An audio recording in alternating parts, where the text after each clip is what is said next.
આ બાજુ અમદાવાદ પૂર્વ લોકસભા બેઠક પરથી કોંગ્રેસ દ્વારા ગીતા પટેલને ટિકિટ આપવામાં આવી છે। ગીતા પટેલ આજે પોતાની ઉમેદવારી નોંધાવશે। કાર્યકરોને સાથે રાખી રેલી યોજી કલેક્ટર કચેરી ખાતે પહોંચી તેઓ ફોર્મ ભરશે। ગીતા પટેલ અગાઉ પણ એક વખત ચૂંટણી નથી લડી ચૂક્યા। ગીતા પટેલ કોંગ્રેસમાંથી પહેલા મહિલા છે જેને ટિકિટ મળી છે। અમદાવાદ પૂર્વની બેઠક ભાજપમાંથી હસમુખ પટેલે ફોર્મ ભર્યું છે। તેમની સામે કોંગ્રેસના ગીતા પટેલે ઉમેદવારી નોંધાવી છે। અમદાવાદ પૂર્વ બેઠક માટે બંને મહારથીઓ વચ્ચે જંગ થશે। આ બેઠક છેલ્લા 3 દાયકાથી ભાજપ પાસે છે। 1984માં કોંગ્રેસ દ્વારા આ બેઠક પર જીત મેળવાઈ હતી। ત્યારબાદ 1989માં ભાજપ દ્વારા આ બેઠક પર વર્ચસ્વ જાળવી રાખવામાં આવ્યું છે।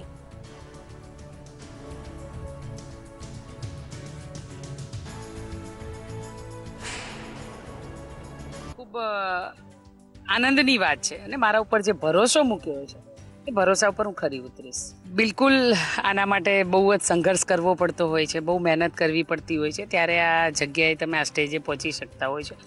અને ખરેખર હું કોંગ્રેસ પાર્ટીના રાષ્ટ્રીય અધ્યક્ષ રાહુલ ગાંધીનો ખૂબ ખૂબ આભાર માનીશ, પ્રદેશ નેતાગીરીનો ખૂબ ખૂબ આભાર માનીશ, અમારા શહેર પ્રમુખ શશિકાંતભાઈનો ખૂબ ખૂબ આભાર માનીશ, દરેક નેતાગણનો ખૂબ ખૂબ આભાર માનીશ, કારણ કે મને પસંદ કરવામાં આવી છે અને એમને પણ મારામાં કંઈક જોયું હશે કે છેલ્લા 4 વર્ષથી એક નિડરતાથી, લડાયકતાથી ખૂબ લડી છું, બિલકુલ ડર્યા વગર નિડરતાથી લડી છું અને એમને બધાએ મારા પર જે ભરોસો મૂક્યો છે અને મારા માટે બહુ ખુશીની વાત છે।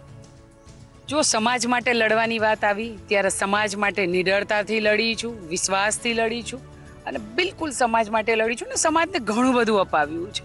આગળના દિવસોમાં પણ દરેક સમાજ માટે લડીશ અને સમાજને એટલો વિશ્વાસ અપાવીશ કે હું લોકો માટે લડવા માટે આવી છું, લોકોના વચ્ચે રહેવા માટે આવી છું। હું કોઈ નેતા વેતા બનવા નથી આવી, મારું કામ છે લોકો માટે લડવાનું, લોકોના હિતની વાત કરવાની અને આવી જ રીતે હું લડતી રહીશ।